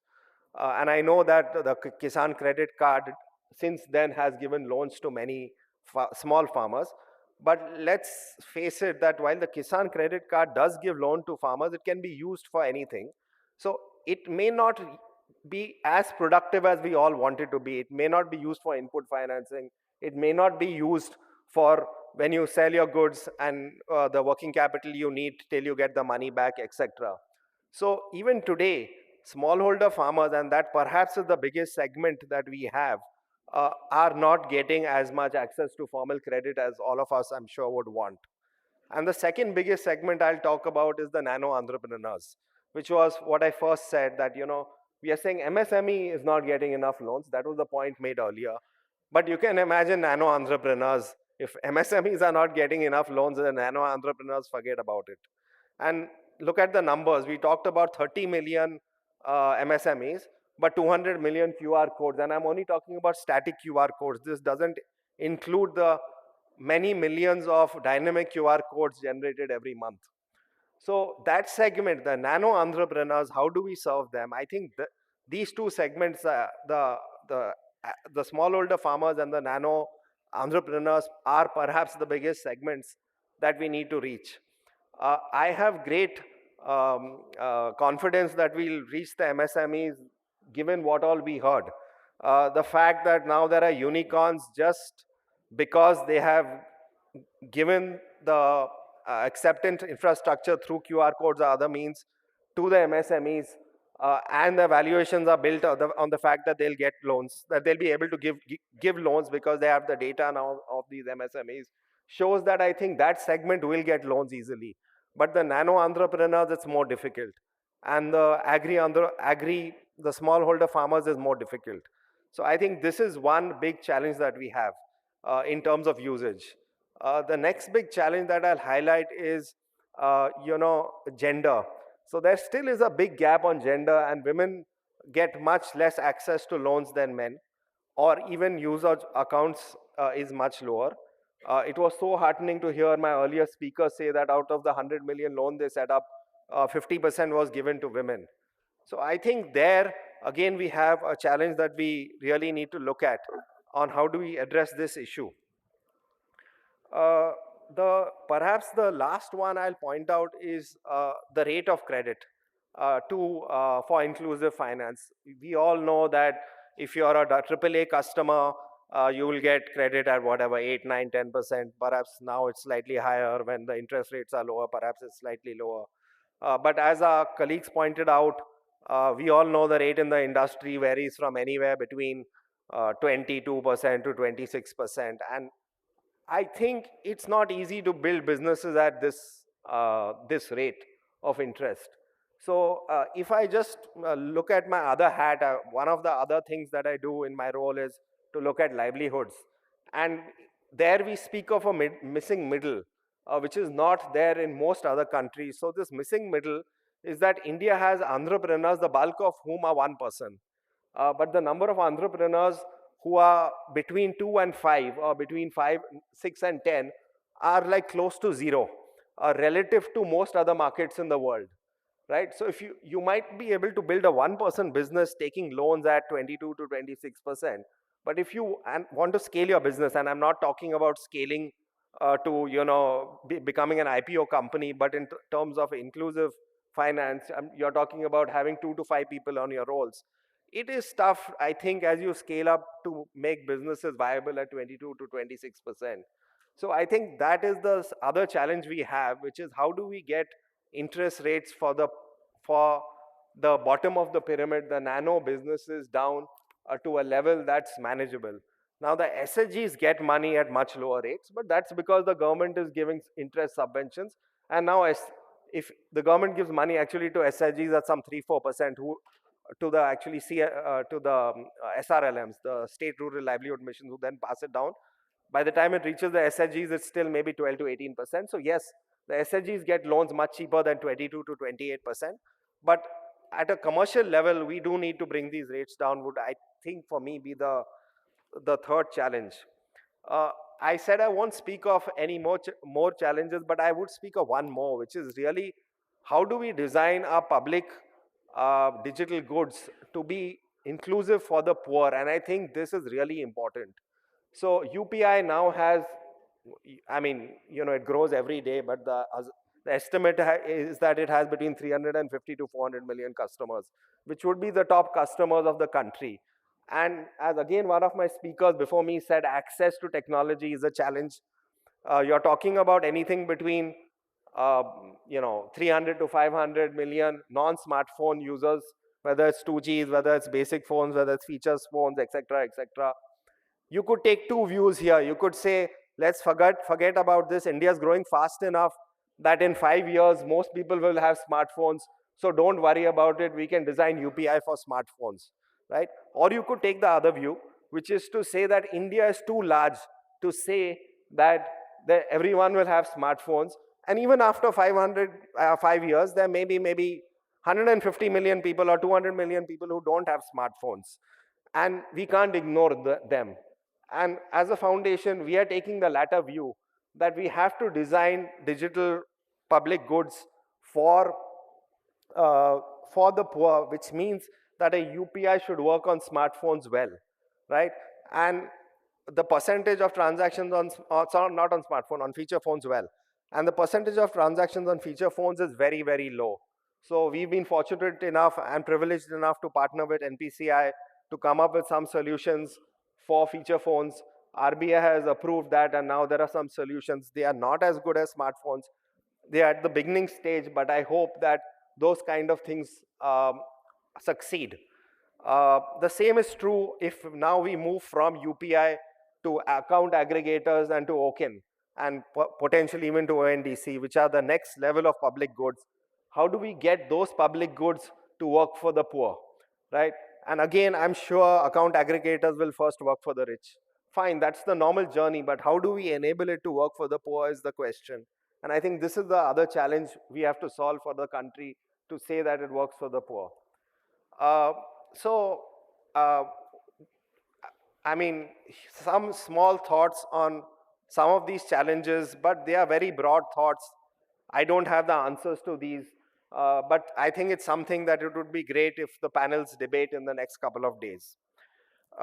So first, uh, you know, if we want to get things down to the last mile, uh, again, Mr. Vishwanathan spoke about how we now have a lot of BCs.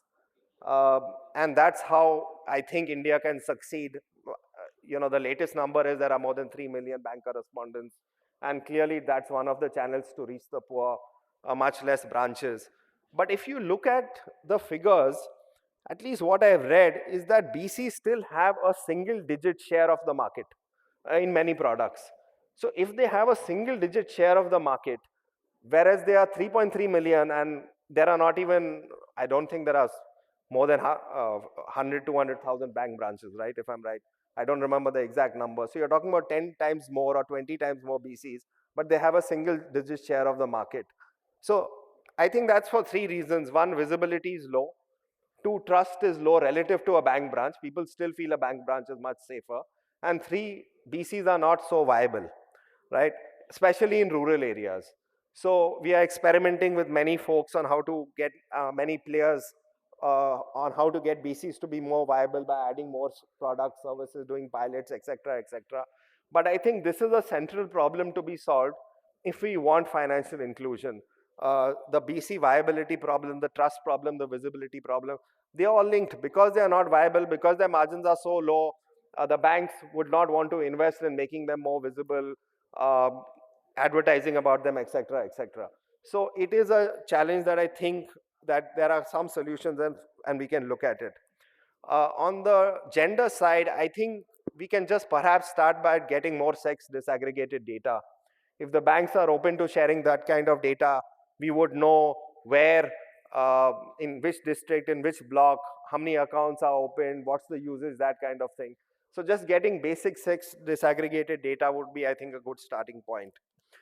On the credit side, I think as others before me have spoken, the data problem is a challenge, even though it seems to be working from what Mr. Vaidyanathan said, that they are getting cash flow data.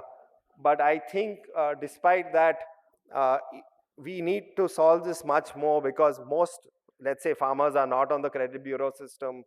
It's not clear how to get aggregated data or disaggregated data to be able to lend. You know, maybe OCIN will help to get that data. Yes, there is data on GSTN, but the people we are talking about may not have a lot of the data, especially nano enterprises. So if we can get the data problem cracked, and I don't know how to do it, I think that's when lending to the nano enterprises and the small farmers will take off. And finally, you know, I would say that trust is important, as speakers before me said, and we need to think through our models of grievance redressal and customer protection. You hear so much about fraud, misunderstandings, people not knowing what it means, how to use the digital system. So I think that's the last area I would say, you know, if the panels debate, discuss how to get better solutions, we can really take India to the next level of looking at how to include the folks who are still not included in the sector. So thank you very much and for giving me this opportunity.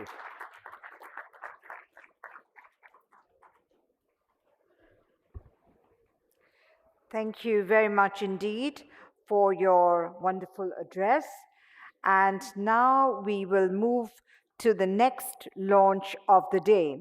The MetLife Foundation, in partnership with UNCDF, is launching i3 Access, the community of practice which is aimed towards championing financial health for the world's vulnerable population to thrive. I request Mr. Jaspreet Singh, Global Lead, Financial Health and Innovations, UNCDF, to kindly come over to the dais for sharing the details and announcement of the launch.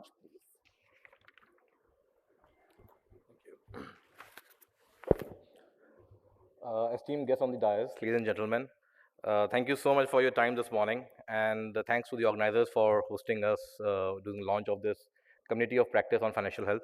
Uh, I think a lot has already been said in terms of, we need to move from financial inclusion to a broader context of financial resilience and financial health. I'm not going to go into delve of why do we need to be talking on this subject. But while this forum is very much focused on India, there's a component of what India can also do for the world broadly in terms of the learning that India can share in terms of its own journey and growth on what it has done with financial inclusion, but what it has been able to achieve in terms of both depth and improving people's life broadly. UNCDF as a UN agency has a key focus on driving financial inclusion, especially in the least developed countries. The genesis of financial health for us came around somewhere in 2018 when we were very quickly moving towards driving access of account ownership, credit, and most of these products that we keep on talking of across some of the least developed countries of the world, pushing the financial institutions to look at low income customers and see how they can make business case more sustainable and excite them to reach out to these vulnerable segments broadly. But what we also realized was that while all of these efforts are in good direction, but how is it really impacting people's life? Bank account for what? Wallet for what was a big question, hanging on our heads. And that's when we took a pause and started examining, in terms of how are our efforts actually leading to outcomes and what are those outcomes? How are we actually measuring the success of those outcomes? What are the metrics that we are using? Is it beyond just simply looking at number of accounts and credit or depth of these services reaching out to various segments, or are there more metrics to be looked at? How are various innovations in both product or infrastructure side contributing to the broader dialogue of building impact metrics, and what can we further do to make the case better for some of the financial institutions and other institutions who are in the space enabled by digital to take a more financial health or resilient approach, uh, where they don't look at just the top line on the revenue side, but they look at how it is contributing to the bottom line as well, making the business case much and more stronger. UNCDF's effort started on those lines, and nonetheless, even the recent Findex data speaks a lot in terms of where we stand to some of those indicators, especially with financial resilience, where only 55% of people were able to come up with emergency savings if they are faced with a certain shock. What was interesting to note over there was that while savings has been increasing globally over last decade or so, only 1 out of 5 individuals basically who were able to come up with emergency funds were doing so on the basis of their savings. That means there was a lot of dependency on other sources of emergency funds beyond the savings to start with. Other data point, 1 out of 4 people are actually saving for old age. Not to say that our pension systems are still very much in a deplorable state, and some of the countries which we categorize as least developed countries are yet to be have strong pension systems to support the old age journeys of people when they reach that point. 4 out of 4 people in the old age are not confident of being able to manage or survive their old age with enough cash flows because they do not have enough in terms of either savings or other modes of mechanism. 65% of people during pandemic felt that they will not be able to meet their monthly needs or monthly spends because they didn't have enough cash flow. Of this, 73% of women were, who are key stakeholders in decision making, or at least driving some of the household expenses, were at the most front line of, being not able to manage the expenses or vulnerable to the shocks. While India is celebrating the G20 presidency and leading the efforts on it, this community of practice that we are establishing with the melting pot in India in partnership with Axis and IFMR lead Kriya would help us take the agenda forward, both contributing to the overall objective of G20 presidency of India on digital financial inclusion. Build together with the global world, especially starting from India, in terms of looking at how we can start measuring financial health and what are the metrics of success that we need to be looking at. So how do we move beyond the basic indicators of access and usage and start looking at how where financial institutions can deep dive in the form of other indicators which can help them see, how are their efforts with product and services actually contributing to improving people's life. And that will be one of the key goals that this committee of practice will be undertaking, with India at the heart and center of it, taking the learnings from this market, but also kind of bringing and curating learnings from rest of the other parts of the world, and basically making it available so that everyone can learn from each other. While we spoke of India's effort in this direction, we also know that a lot of has been done in other parts of the world. So it's also important to kind of acknowledge that and bring those learnings together. So this community of practice as a melting pot would make an honest effort to bring the thought leadership together.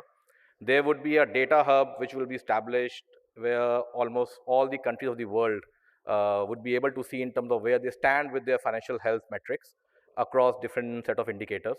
And the team here would be working very closely with the policymakers, with the industry, with the investors to see how they can start looking at measurement from a new lens and kind of bringing together what has already been done. This is not an effort in isolation. There's already a lot of parallel efforts being put in place, with UNSGSA Working Group on Financial Health in place globally for driving conversation of financial inclusion to move towards financial health. There are specific working groups which have been established in different regions in both Asia, Africa, and South America to start looking at how the countries or the policy makers in those markets could start driving efforts in that direction. At large, the idea will not only be to work on building the metrics, but also to kind of work with some of the industry players to see what kind of innovations can contribute to driving the agenda on financial health, and not the least, the G20 efforts with the government of India, where we'll be very closely working with them on building a South-South dialogue in taking the learnings from the market of India to the rest of the world. We already in the process of contributing or working with government on building a global innovation center around those lines, which will become will become part of the effort that will be made to make this journey a success. I will not take too much of time as we move to the next speaker, but thank you so much, and we will all welcome you to join the efforts around this. This will be a membership-based engagement where we'll be inviting members from the financial institutions and community at large to help us build the agenda together, and look forward to working with all of you and to our partners in this effort as we make the world a better place for everyone. Thank you so much.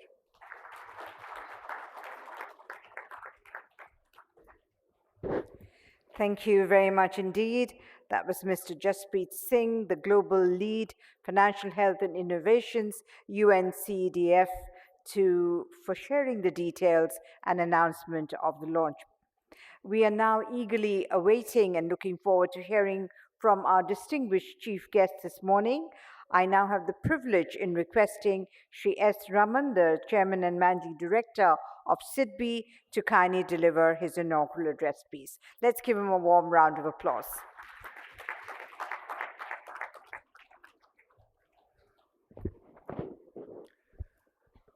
Mr. Vishwanathan, sir, and dignitaries on the dais, Mr. Brij Mohan and dignitaries of the dais. The good part is everything has been already said. There's very little I can add, but the not so good part is that I'm going to talk about what we have been doing. So Vipin, thank you so much for asking SIDBI to be part of this event. It's truly wonderful to see such intellectual capital and such passion under one roof. So I'm sure the outcomes of your deliberations are going to be marvelous. Very quickly, the solutions are really on the lines of what has been said.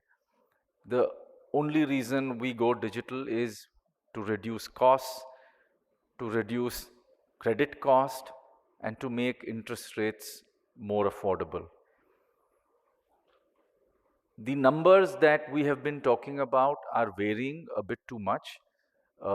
Correctly stated, we have not been able to come up with that single registration for the MSMEs. The number of MSMEs, again, is varying. 6.3 is the number being talked about for the last 5 years, but since retail has also been brought under MSME, so take your pick, anywhere between 8 to 10 crores. So what SIDBI has done is we've launched a Udyam registration platform, wherein the dualism of the MSME world will probably reduce. So we have the GST and the non-GST, and that's the way I look at the entire MSME world.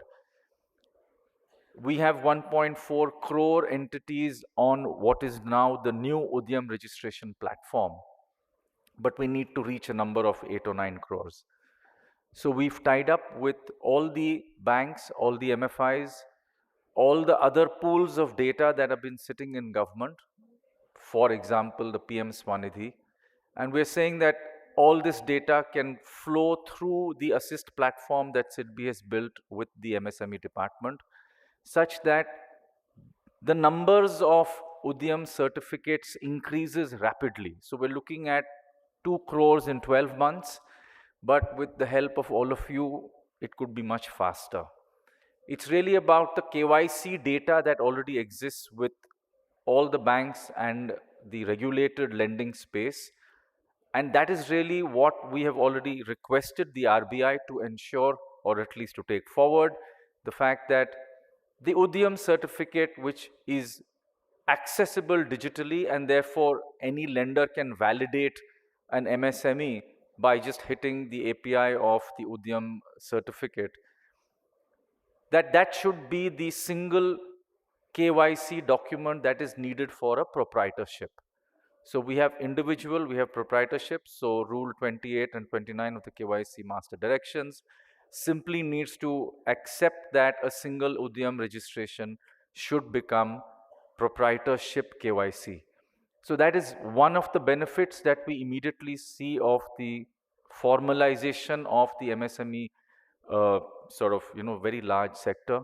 The other is that, and this comes straight from the report of the Standing Committee of Finance, that can we give a working capital or a revolving credit facility to every single MSME. And of course, we're now talking about the very small, tiny nano, that if they come onto the platform and get the Udyam certificate, they will immediately get something called a Vyapar credit card. It's a credit card, strictly speaking, a credit card, unlike the KCC, which, though its name suggests, is not a credit card.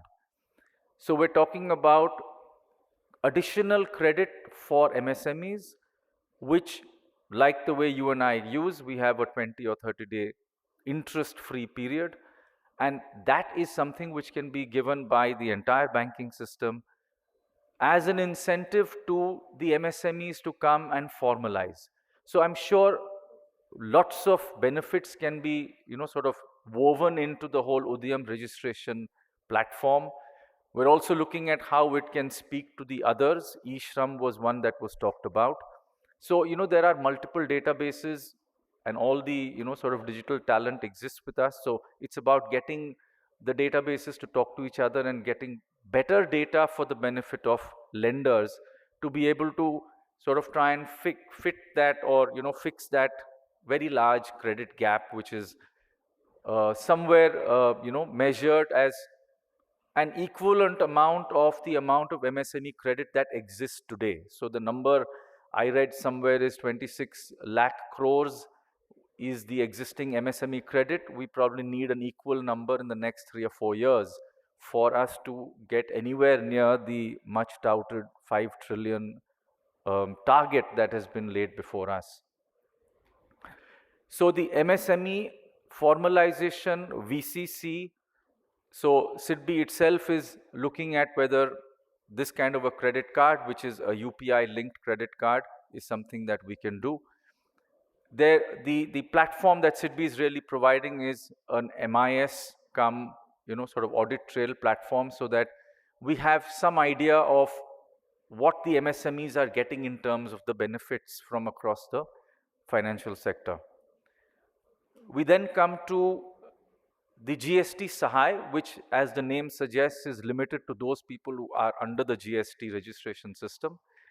But the GST Sahay is, as very well described by Mr. Vaidyanathan, exactly that, an end-to-end digital product with ENACH and the effect of Section 138 in case there is no payment.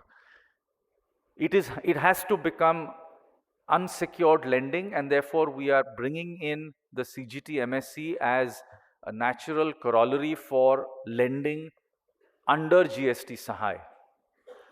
So the CGT MSC platforms has been completely revamped. For those who may not know, a lot of you are already testing on that. It is an entirely API-driven platform, so there is no further cost of putting in data or keying in data to file a loan on CGT MSC. The guarantee fee has amazingly come down, and we are looking at a huge increase in the volume of loans that will come onto the CGT MSC. Of course, we have the CGFMU, which is the guarantee scheme for Mudra. That is also something that's being increased in terms of the volume. But between the whole, guarantee structure, I think that's a much easier way for SIDBI to be able to assist the entire MSME space. So I invite all of you to actively use it. In fact, the MFIs have also been brought onto the CGT MSC. That's something which I think was not there till yesterday, and it's now come on board. So if I were to look at it as a lender, what is SIDBI trying to do? We are getting into micro lending under a name called Prayas. The interest rates till now were something that was sort of dictated by RBI, because this was done with the help of RBI funds. But we're now expanding it beyond just the RBI corpus, and we're looking at providing an interest rate range of maybe 16 to 18%. Again, it's based on the fact that we're trying to completely digitize the process. And as has already been said, it's possibly difficult to digitize entirely an asset creation process. The liability side is certainly more easy to do. But to what extent can we use the digital tools to make asset creation for a bank that much easier, quicker, with less NPAs? And that is really the challenge that we have before us. And I'm sure great ideas would probably come from this sort of session that we're going to have in the next 2 days. So the GST Sahay is unsecured lending for GST sort of registered entities, but to what extent can cheaper loans and quicker credit delivery to this sector bring in more persons to register onto GST? The supply chains are already working. There is obviously a pressure within a supply chain for the smaller entities to also come onto GST and therefore remain in the supply chain. So the aim is to try and create a, sort of a vicious circle of positivity within, or a virtuous circle, sorry, of bringing people onto GST Sahay and onto the GST platform. So this is another thing which SIDBI has hosted for the benefit of the financial sector. There are still a few wrinkles that need to be ironed out, because GSTN is now on account aggregator, but we have a problem of getting a buyer consent, so that needs to be worked out, because right now nobody gets a buyer consent when we get the GST data from a supplier. So that's something that we're working on. The other thing will be really to bring in the kind of scores that are needed for easy lending. So we have come up with something which is called a FIT score, a FIT rank. It triangulates GST, ITR, and current account data. It has been rigorously tested by SIDBI over the last 6 to 8 months. This is something that's been created by CIBIL and OPL, which is online public sector loans. We have got excellent results within SIDBI itself, and now we've thrown it open to the entire banking sector in a soft launch that was done some time ago. But the aim is really to try and get a score that is well tested to be able to assist a lot of lenders to push through that much more credit. And that is really the, I think, the larger aim of SIDBI, that how do we get that much more credit moving to the people who need it. There is another score which has come out, which is different from the fit rank because it does not depend on GST data, and therefore it is a little more, sort of challenging to probably use, is what Northern Arc has just come out with new score. So I'm just saying that it's great to find that a lot of us in this room are probably using our existing data, the digital skills, the tools that are now available at our command, and we are creating what I would call as, public goods. They may certainly be sold for a fee, no problem, but the fact is that these are, in a sense, larger public goods that we would like should be sort of, coming into the entire lending space, so that it makes it easier for a variety of lenders to use this. So the minute we don't have GST data, we need to depend on a lot more of transaction history to be able to understand what a potential borrower is about. And that is really where I think the Northern Arc score is targeting and is using.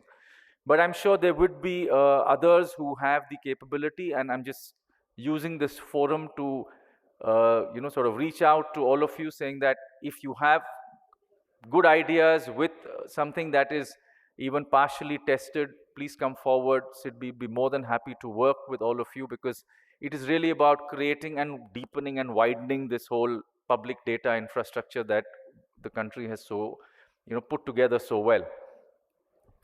I think the final point I'd like to just talk about is the fact that there is a lot of work that we are doing which is about enterprise creation.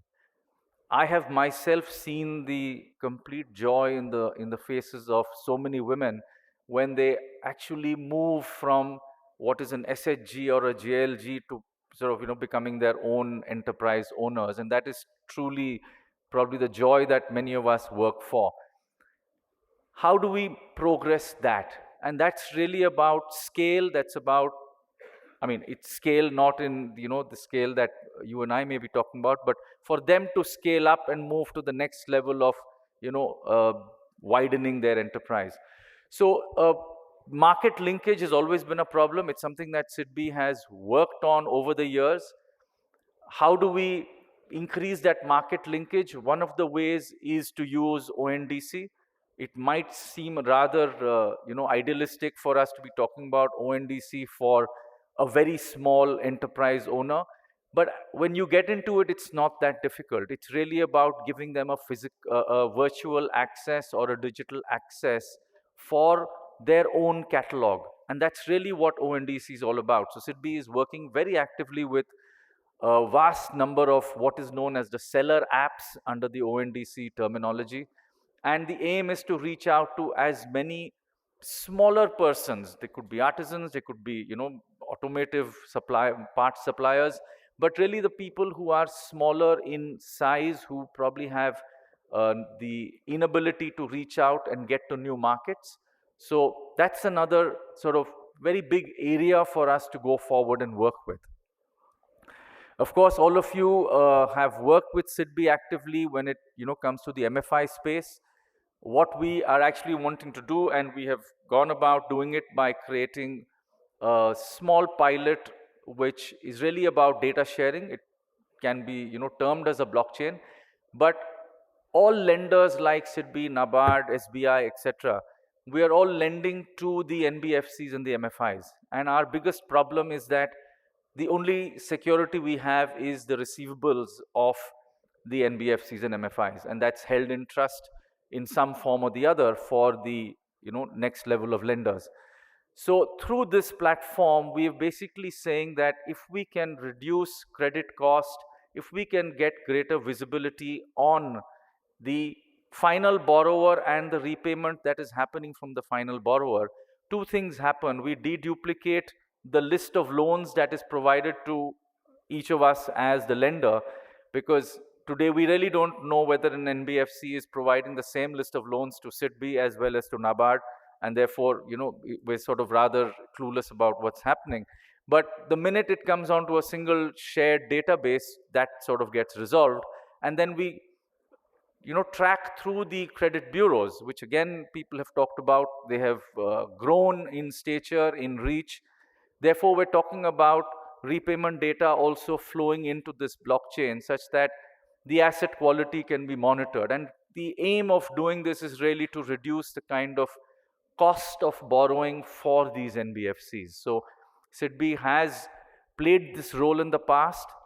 We hope to play this role once again in this new form of moving into the smaller NBFCs and MFIs and helping them with equity or debt, but also create this large platform, which is again a public good for all sort of second level lenders to be able to use. So this is something that's we're going ahead.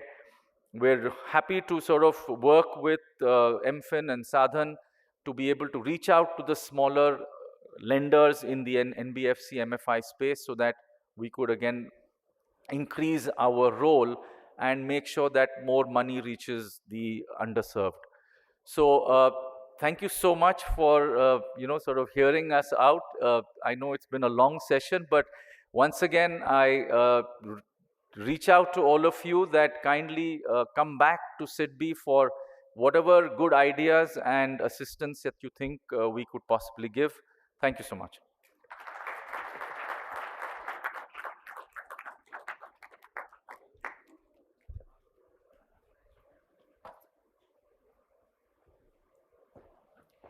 Thank you very much indeed. Our distinguished chief guest giving us a most wonderful inaugural address and setting the tone and direction for the 2 days of this summit. And we'd like to thank all the speakers of the inaugural for joining us on this occasion. We'd like to present our distinguished chief guest with a memento as a token of our appreciation and gratitude. I request the Access CEO, Mr. Vipin Sharma, to kindly felicitate Mr. Raman on behalf of the organizers and all the sponsors and partners. Please.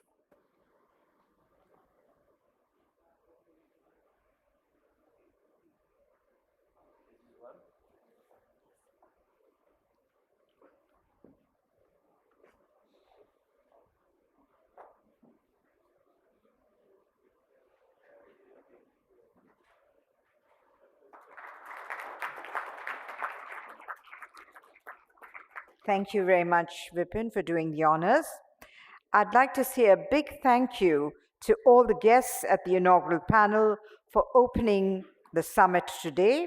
There is no break after the inaugural session, and we will seamlessly get into the first plenary session of the day. Thank you once again, ladies and gentlemen, for joining us for this inaugural session. I request you to kindly remain seated with your mobile telephones and all electronic gadgets on silent mode, please. The IFI report coupons can be redeemed at the access desk. That's the IFI report coupons can be redeemed at the access desk.